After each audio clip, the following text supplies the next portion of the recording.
Hello viewers, Ideal Residential Model School Shrimanta Dinajpur কর্তৃক আয়োজিত আজকে অনলাইন ক্লাসে আমি তোমাদের সাথে আছি মোহাম্মদ আলমগীর কবির, সহকারী শিক্ষক পদার্থবিজ্ঞান। আমি আজকে তোমাদেরকে তরঙ্গ ও শব্দ অধ্যায়ের গাণিতিক সমস্যাগুলি নিয়ে কথা বলবো। আমরা এর আগে তরঙ্গ শব্দ অধ্যায় দেখে ফেলছি। আজকে আমরা গাণিতিক সমস্যাগুলি নিয়ে কথা বলবো। আমরা তোমাদেরকে আগেও বলেছিলাম যে গাণিতিক সমস্যাগুলি নিয়ে কথা বলার আগে আমাদের জানতে হবে এই তরঙ্গ ও শব্দ অধ্যায়ে কি কি সূত্রগুলি আছে এবং এই সূত্রগুলির সাথে কি কি রাশি যুক্ত আছে। তো সেই সুবাদে আমরা আজকে প্রথমে দেখে নেই এই তরঙ্গ শব্দ অধ্যায়ের সূত্রগুলি। আমি সূত্রগুলো বোর্ডের মধ্যে লিখে নিছি। দেখো, প্রথম আছে T equal to twice pi square root L by G, যেখানে টি পর্যায়কাল, এল তারের দৈর্ঘ্য এবং জি অভিকর্ষ ত্বরণ। T equal to twice pi square root M by K. F equal to 1 by T, F হচ্ছে কম্পাঙ্ক, টি হচ্ছে পর্যায়কাল। V equal to F lambda, শব্দের বেগ। ভি হচ্ছে কি শব্দের বেগ, এফ কম্পাঙ্ক, ল্যামডা তরঙ্গ দৈর্ঘ্য। v1 by v2 equal to root over t1 by t2। v1 শব্দের বেগ, প্রাথমিক অবস্থায় শব্দের বেগ। v2 শেষ অবস্থায় শব্দের বেগ। t1 প্রাথমিক তাপমাত্রা, t2 শেষ অবস্থার তাপমাত্রা। এখানে একটা বিষয় মনে রাখতে হবে তোমাদেরকে যে এই তাপমাত্রাটা অবশ্যই কেলভিন স্কেলের তাপমাত্রা। d equal to vt by 2, যেখানে d দূরত্ব, v শব্দের বেগ, t সময়। তাহলে এখানে vt বাই 2 হওয়ার অর্থ হচ্ছে প্রতিধ্বনির ক্ষেত্রে বলা হচ্ছে, কিসের ক্ষেত্রে বলা হচ্ছে, প্রতিধ্বনির ক্ষেত্রে অতিক্রান্ত দূরত্ব। তাহলে এই ছিল আমাদের আজকে তরঙ্গ ও শব্দ অধ্যায়ের সূত্রগুলি। এবার আমরা দেখব আমরা আজকে যে সমস্যাগুলিটা নিয়ে কথা বলতেছি বা সমাধান করার চেষ্টা করব সেটার ক্ষেত্রে আসি। আমরা আজকে যে সমস্যার সমাধান করব সেটা হচ্ছে সকল বোর্ড 2018 সালে এসএসসি পরীক্ষায় আসা কোশ্চেন। আমরা ওইটাই আজকে সমস্যার সমাধান করব। তাহলে যে কোনো সমস্যার সমাধান করার আগে আমাদেরকে এই উদ্দীপকটা ভালো করে বুঝতে হবে। আগেও তোমাদেরকে আমি বলেছি উদ্দীপক। তাহলে উদ্দীপকে কি বলা হলো দেখো, রনি ও জনি দুই বন্ধু একদিন একটি পাহাড়ের সামনে দাঁড়িয়েছিল। জনি তার হাতে থাকা বন্দুক হতে উপরের দিকে গুলি ছুড়ল। জনি উক্ত শব্দের প্রতিধ্বনি না শুনলেও 1 মিটার পিছনে থাকা রনি 0.1005 সেকেন্ড পর প্রতিধ্বনি শুনেছিল। ওই দিনের তাপমাত্রা ছিল 25 ডিগ্রি সেলসিয়াস। তাহলে এখানে একটি বিষয় আমরা ক্লিয়ার করে নেই। দুইজন ব্যক্তি, জনি এবং রনি, দুইজন ব্যক্তি পাহাড়ের সামনে দাঁড়িয়েছিল। শব্দ করেছিল জনি এবং প্রতিধ্বনি শুনতে পেয়েছিল কে, রনি। আর রনি প্রতিধ্বনি শুনতে সময় লেগেছিল কত, 0.1005 সেকেন্ড সময় লেগেছিল। কিন্তু জনি শব্দ করেছিল, জনি থেকে 1 মিটার পিছনে রনি ছিল। এখন আমরা আসি আমাদের কাছ থেকে কি চাওয়া হচ্ছে, অর্থাৎ আমাদের প্রশ্নতে কি বলতেছে। প্রশ্নে বলছে রনি ও পাহাড়ের মধ্যবর্তী দূরত্ব কত। তাহলে আমরা যে অঙ্কই করি না কেন ফার্স্ট আমরা দেখে নেব আমাদের কি কি দেওয়া আছে।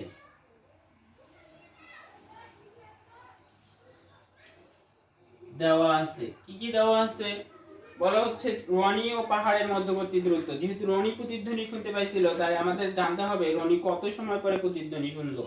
তাহলে দেওয়া আছে রনির প্রতিধ্বনি শুনতে সময় লাগলো কত সেকেন্ড, 0.1005 সেকেন্ড। এখন রনি ও পাহাড়ের মধ্যবর্তী দূরত্ব কত, তাহলে রনি ও পাহাড়ের মধ্যবর্তী দূরত্ব ডি ইকুয়াল টু কি, হোয়াট, অর্থাৎ কি চাচ্ছে আমাদের কাছ থেকে, রনি আর পাহাড়ের মধ্যবর্তী দূরত্ব। তাহলে আমরা একটু বুঝে নেই যে বিষয়টা কি। তাহলে এখানে একটা পাহাড়, এই পাহাড়ের সামনে আছে রনি এবং জনি, দুই বন্ধু। কিন্তু রনি আর জনির মধ্যবর্তী দূরত্ব আবার কত মিটার? 1 মিটার। এখন জনি সামনে আছে, জনি শব্দ করলো কিন্তু জনি তার প্রতিধ্বনি শুনতে পেল না, কিন্তু রনি তার প্রতিধ্বনি শুনতে পেল। তার মানে শব্দ উৎপন্ন হচ্ছে কোথায় থেকে? জনি থেকে। কোথায় থেকে শব্দ উৎপন্ন হচ্ছে? জনি থেকে।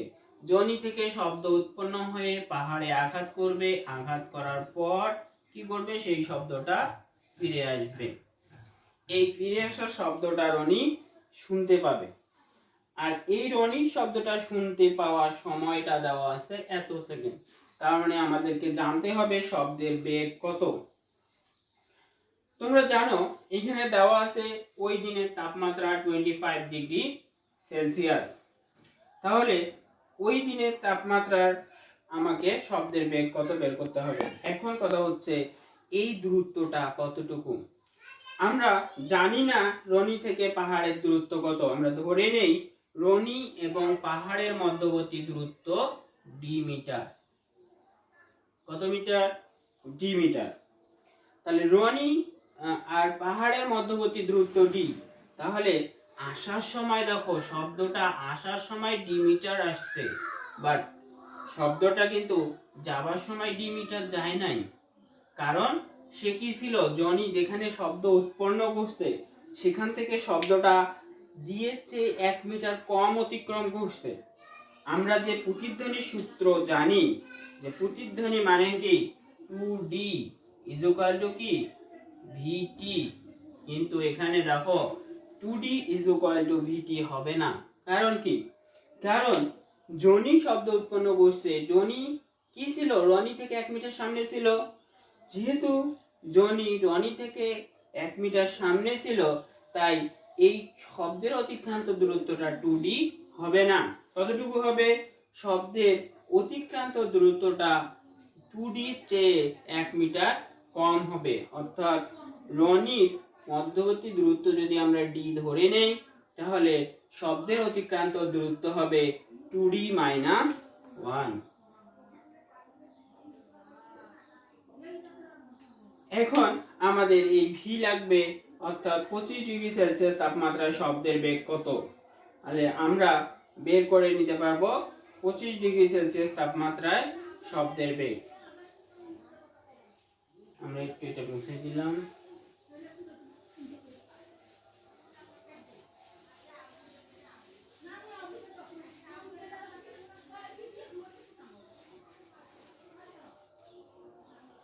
তাহলে আমরা লিখি, আমরা জানি যে কি V2/V1 √T2/V1। এখান থেকে আমরা যদি V2 বের করতে চাই তাহলে T2/T1 কি V1। তাহলে T2 হচ্ছে আমাদের দেয়া ছিল ওই দিনের তাপমাত্রা 25 ডিগ্রি সেলসিয়াস। তাহলে যদি 25 ডিগ্রি সেলসিয়াস তাপমাত্রা, আমি বলছিলাম যে এই সূত্রে T1 এবং T2 হচ্ছে কেলভিন স্কেলে, আছে আমাদের সেলসিয়াস স্কেল। তাহলে 25 ডিগ্রি সেলসিয়াস মানে কত? 25 ডিগ্রি সেলসিয়াস মানে 298 কেলভিন। তাহলে √298/273 ইনটু T30। আসলে এখানে 0 ডিগ্রি সেলসিয়াস V1 যদি কোনো কিছু দেওয়া না থাকে তাহলে আমরা মেইন তাপমাত্রা 0 ডিগ্রি সেলসিয়াস তাপমাত্রাকে ধরে নেব। তাহলে আমরা যদি ক্যালকুলেশন করি যে V2 = কত, অর্থাৎ সেদিনের শব্দের বেগ কত, যদি তোমরা ক্যালকুলেশন করো দেখো কত আসে।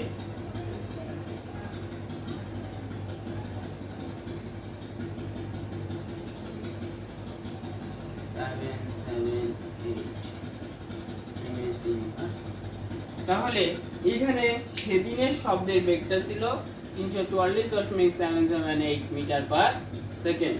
তার মানে শব্দের বেগ আমরা পেয়ে গেছি। এখন যে আমাদের কোশ্চেন ছিল, আমাদের কোশ্চেনটা কি ছিল, যে রনি ও পাহাড়ের মধ্যবর্তী দূরত্ব।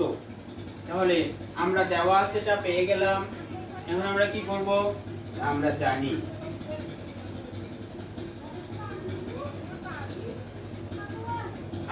আমরা বুঝে নিলাম। এইখান থেকে আমি তোমাদেরকে যে বিষয়টা বোঝানোর চেষ্টা করলাম, যে রনি শব্দ উৎপন্ন করলো, সেই শব্দটা রনি প্রতিধ্বনি আকারে শুনলো। জনি যেহেতু সামনে ছিল, তাই যদি রনি থেকে জনির দূরত্ব ডি হয়, তাহলে এই অংশটার দূরত্ব কত হবে, ডি মাইনাস 1। এইটা 1 মিটার কম ছিল, তাই এটার দূরত্ব কত হবে, ডি মাইনাস 1। সেখান থেকে আমরা সূত্রটা নিয়ে আসলাম, যে আমরা জানি 2d minus 1 is equal to dt। যেহেতু কি ছিল, রনি থেকে 1 মিটার পিছনে ছিল। এখন আমরা যদি মানগুলা বসাই দেই, তাহলে আমরা অনায়াসে এই এর মান পেয়ে যাব। আর ডি মানে কি, আমরা ধরে নিছি যে রনি এবং পাহাড়ের মধ্যবর্তী দূরত্ব হচ্ছে কত, 3 মিটার। তাহলে আমরা যদি এখন ক্যালকুলেশনটা করি, তাহলে দেখো 2d is equal to dt plus 1 implies that d is equal to dt plus 1 divided by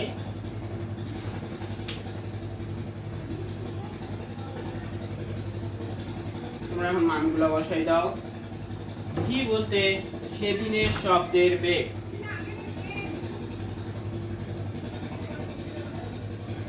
344.778 into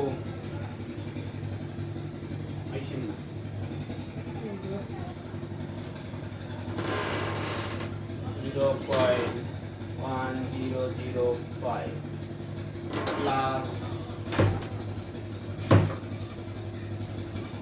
1 divided by 2। যদি এটা আমরা ক্যালকুলেশন করি, তাহলে দেখো রেজাল্টটা কত আসে, 17.825। তাহলে আমরা কি পেলাম, দূরত্ব d is equal to 17.825 metre. এই যে আমরা ধরে নিয়েছিলাম যে রনি এবং পাহাড়ের মধ্যবর্তী দূরত্ব d, তাহলে রনি এবং পাহাড়ের মধ্যবর্তী দূরত্ব এত মিটার। যেমন আমাদের কাছ থেকে চাওয়া হয়েছিল, আমরা লিখতে পারি অতএব রনি ও পাহাড়ের মধ্যবর্তী দূরত্ব 17.825। তাহলে এই হলো আমাদের আজকে অঙ্কের গ নাম্বার অপশনের রনি এবং পাহাড়ের মধ্যবর্তী দূরত্ব। এখন আমরা এই অঙ্কের গ নাম্বারে আসি। তাহলে গ নাম্বার থেকে আমরা কি পেলাম, রনি এবং পাহাড়ের মধ্যবর্তী দূরত্ব হচ্ছে কত, 17.825 মিটার। লিখে নিলাম।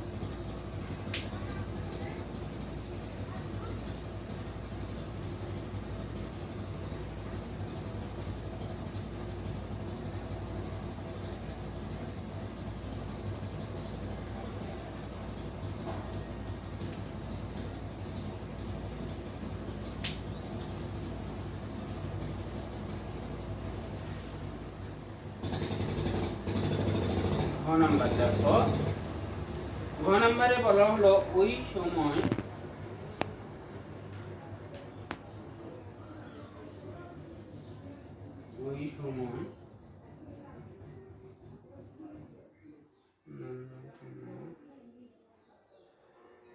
দূরত্ব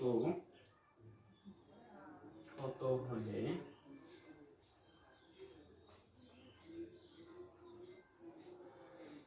জনি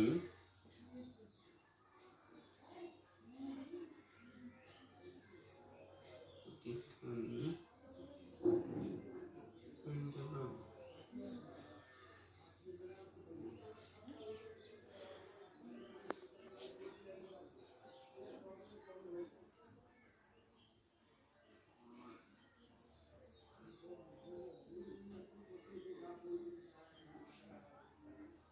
তাহলে ঘ নম্বরে কি বলা হলো, ওই সময় ন্যূনতম দূরত্ব কত হলে ন্যূনতম তাপমাত্রা,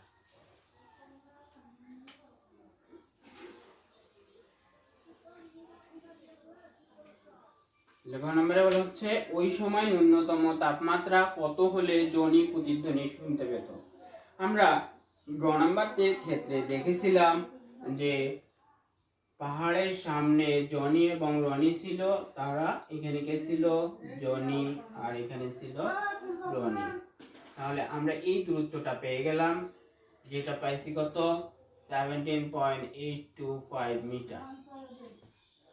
তাহলে আমার বলল জনি যদি প্রতিধ্বনি শুনতে চায় তাহলে সেদিনের তাপমাত্রা কত হতে হবে, প্রয়োজনীয় তাপমাত্রা, অর্থাৎ T2 is equal to what, আমাকে এবার কি বের করতে হবে, T2 is equal to what। আমরা আসি এদিকে, প্রথমে দেওয়া আছে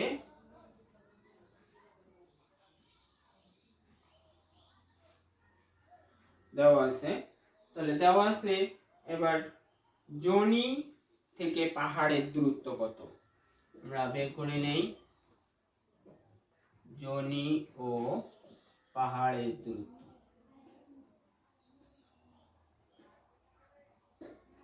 কত হবে। আমরা দেখেছিলাম এখানে এই জনি এবং পাহাড়ের দূরত্বটা ছিল d-1 মিটার। কতটুকু ছিল, d-1 মিটার। তাহলে d ছিল রনির দূরত্ব, তাহলে জনির দূরত্ব কত হবে, d-1 metre is equal to, d মানে কত, d dash is equal to d-1। তাহলে d কত ছিল আমাদের, 17.825 মাইনাস 1 ইজ ইকুয়াল টু কত, 16.825। তাহলে আমরা পেয়ে গেলাম জনি এবং পাহাড়ের মধ্যবর্তী দূরত্ব। তাহলে আমরা লিখে নেই d dash is equal to 16.825 metre. Johnny যদি সেদিন প্রতিধ্বনি শুনতে চায় তাহলে প্রতিধ্বনি শোনার ন্যূনতম সময় কত, t is equal to 0.1 second. এই সময়ের মধ্যে জনি প্রতিধ্বনি শুনতে চায়। তাহলে এই সময়ের মধ্যে যদি এত মিটার দূরত্বে প্রতিধ্বনি শুনতে চাওয়া হয় তাহলে সেদিনের শব্দের বেগ কত হবে, আমাকে ফার্স্ট সেটা বের করতে হবে। তাহলে যদিও বা সেদিনের তাপমাত্রা চেয়েছে আমাদের কাছ থেকে, কি চেয়েছে, সেদিনের তাপমাত্রা কত হলে, তাহলে আমরা দেখি যে শব্দের বেগ কত হলে জনি প্রতিধ্বনি শুনতে পাবে।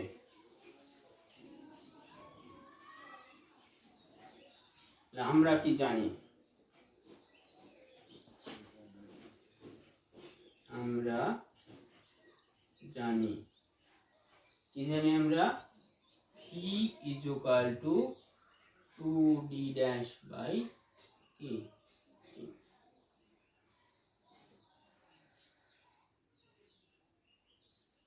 তাহলে 2d dash মানে কত, 16.825 বা কত, 0.1। যদি আমরা এটা ক্যালকুলেশন করি তাহলে আসতেছে কত, 336.5 মিটার পার সেকেন্ড। তাহলে যদি সেদিনের যদি শব্দের বেগ 336.5 মিটার পার সেকেন্ড হয় তাহলেই শুধুমাত্র জনি প্রতিধ্বনি শুনতে পাবে। তাহলে এই শব্দের বেগে সেদিনের তাপমাত্রাটা কত আমরা সেটা জানবো। আবার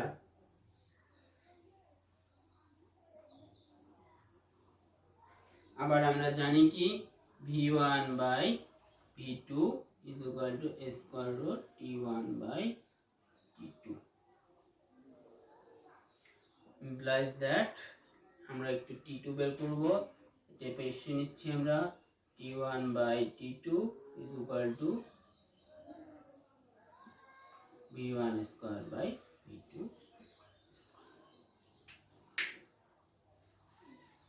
আচ্ছা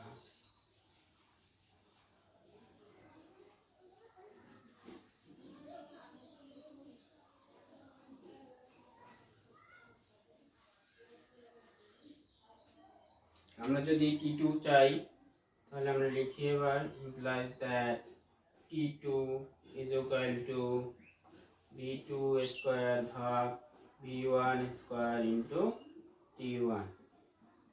আচ্ছা v2 আমরা পেয়ে গেছি, v2 মানে কত, আমরা মানগুলা বসাই দিই। v2 হচ্ছে কত 336.5 স্কয়ার ডিভাইডেড বাই v1 হচ্ছে 330, 0 ডিগ্রি সেলসিয়াস তাপমাত্রায় শব্দের বেগ। t1 কত আমাদের, t1 হচ্ছে 0 ডিগ্রি সেলসিয়াস তাপমাত্রা মানে 273 কেলভিন। এটাকে যদি তোমরা ক্যালকুলেশন করো তাহলে দেখো আসবে হচ্ছে 283.86 কেলভিন। কিন্তু আমার তাপমাত্রাটা লাগবে কোন স্কেলে, সেলসিয়াস স্কেলে। অতএব T2 is equal to 283.6 minus 273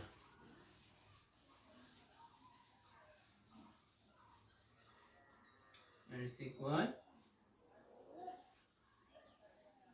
10.86 Celsius. তাহলে বলা হয়েছিল ওই সময় তাপমাত্রা ন্যূনতম কত হলে ধ্বনি প্রতিধ্বনি শুনতে হবে। তাহলে দেখা গেল T2 is equal to কত 10.86 সেলসিয়াস। তাহলে 10.86 সেলসিয়াস যদি ন্যূনতম তাপমাত্রা হয় তাহলে ধ্বনি প্রতিধ্বনি শুনতে হবে। তাহলে আমরা অতএব লিখতে পারি অতএব ন্যূনতম তাপমাত্রা 10.86 ডিগ্রি সেলসিয়াস হলে ধ্বনি প্রতিধ্বনি শুনতে